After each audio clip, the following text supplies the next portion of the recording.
Sampailah kita pada Berlin Defense part ketiga. Masih dari legenda catur Jerman Adolf Anderssen. Kali ini dia berhadapan dengan Wilhelm Adolf von Korstangen di Jerman pada tahun 1859.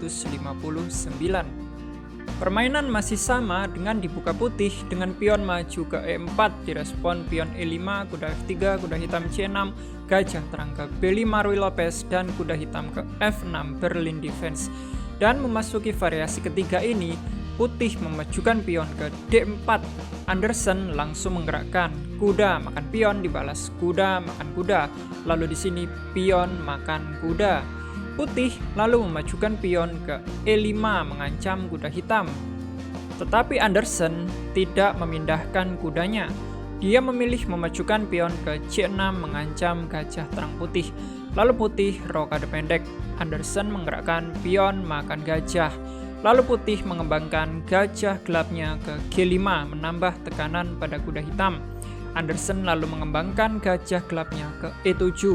Di sini pion makan kuda dibalas gajah makan pion. Lalu langkah yang bagus dari putih dengan benteng ke E1 skak menghilangkan hak rokade bagi Anderssen. Di sini raja hitam bergeser ke F8, lalu gajah makan gajah dibalas menteri makan gajah. Di sini terlihat Anderssen unggul 2 pion. Putih lalu mengembangkan menterinya ke E2. Dan langkah yang bagus dari Anderssen dengan menggeser menteri ke E6, mengadu menteri. Tetapi apabila putih menggerakkan menteri, maka dibalas pion makan menteri. Dan struktur pion milik Anderssen kembali seperti semula. Oleh karena itu, putih memilih untuk menghindari pertukaran dengan menggeser menterinya ke D2. Dibalas dengan menteri ke B6, melindungi pion di petak D4. Lalu pion putih maju ke C3. Anderssen lalu mengorbankan pionnya. Dia memilih untuk memajukan pion ke D5, membuka jalan bagi gajah terangnya untuk aktif. Putih lalu menggerakkan pion makan pion dan sesuai rencana, gajah terang berkembang ke E6. Kuda putih lalu berkembang ke C3. Pion hitam maju ke H6. Pion putih maju ke A3. Dan pion hitam maju ke G6 untuk menempatkan raja hitam di petak G7 pada langkah selanjutnya.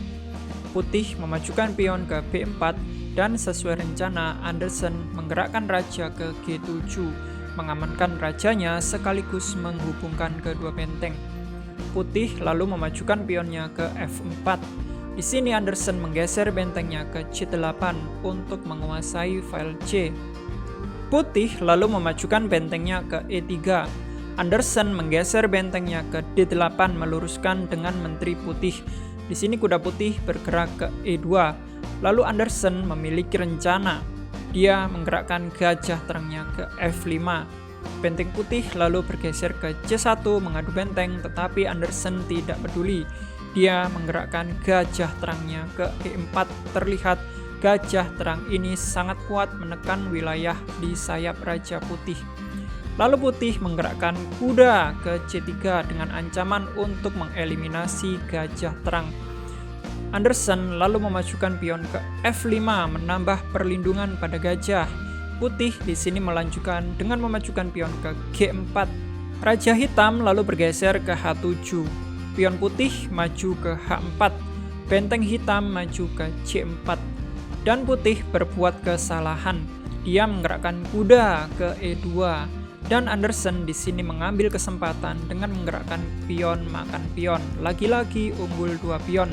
Lalu putih menggerakkan benteng makan benteng dibalas pion makan benteng. Lalu kuda putih ke G3 dan langkah yang bagus dari Anderssen dengan menggerakkan gajah terangnya ke F5. Apabila putih terburu-buru menggerakkan kuda makan gajah, maka dibalas pion makan kuda. Dan struktur pion dari Anderssen kembali seperti semula. Oleh karena itu, dia memilih untuk menggerakkan benteng ke E7 skak.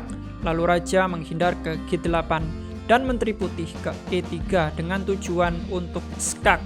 Anderssen di sini mengetahui. Dia langsung menggerakkan menterinya ke F6. Apabila putih tetap menggerakkan benteng ke E8 skak, maka benteng makan benteng, menteri makan benteng skak, dan menteri hitam menutup di F8. Tidak ada lagi ancaman skak dari menteri putih. Semakin sedikit perwira yang ada di papan, semakin bagus bagi hitam karena Anderson unggul 2 pion. Setelah langkah ini, putih memilih untuk menggerakkan benteng makan pion di B7. Melihat adanya pion bebas di petak C4, Anderson langsung geser bentengnya ke C8 untuk mendukung promosi pion. Di sini putih memajukan pion ke H5, entah apa tujuannya. Pion hitam lalu maju ke C3. Putih menggerakkan pion makan pion, hitam terus memajukan pionnya ke C2. Lalu kuda putih ke E2 untuk mencegah promosi. Anderson di sini menggerakkan gajah terangnya ke E4 sangat kuat, melindungi pion sekaligus mengancam wilayah sayap raja putih. Di sini pion putih maju ke F5 dan langkah pancingan dari Anderson yang sangat bagus dengan pion maju ke G3. Jika putih menggerakkan kuda makan pion, maka pion akan promosi menjadi menteri. Menteri putih harus makan dan pastinya benteng makan menteri, skak. Hitam pasti menang.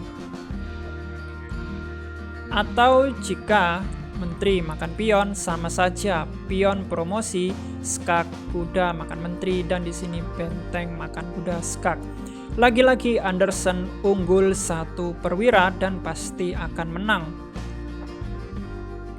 Setelah langkah ini, putih memilih untuk menggerakkan kudanya ke C1 dan ini merupakan langkah yang blunder.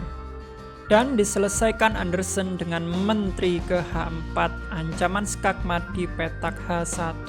Setelah langkah ini, putih memutuskan untuk menyerah. Mengapa menyerah?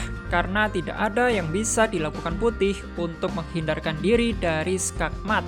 Langkah terbaik bagi putih adalah menggerakkan menteri makan gajah yang dibalas menteri makan menteri. Dan ini hanyalah menunda waktu sampai putih terkena skakmat. Atau jika putih menggeser raja ke F1, akan dibalas menteri hitam ke H1 skak. Jika putih menutup dengan menteri, maka menteri hitam ke F3 skak. Jika menteri putih menutup di F2, maka menteri makan menteri skakmat. Atau jika raja bergeser ke E1, maka menteri ke D1, lagi-lagi skakmat.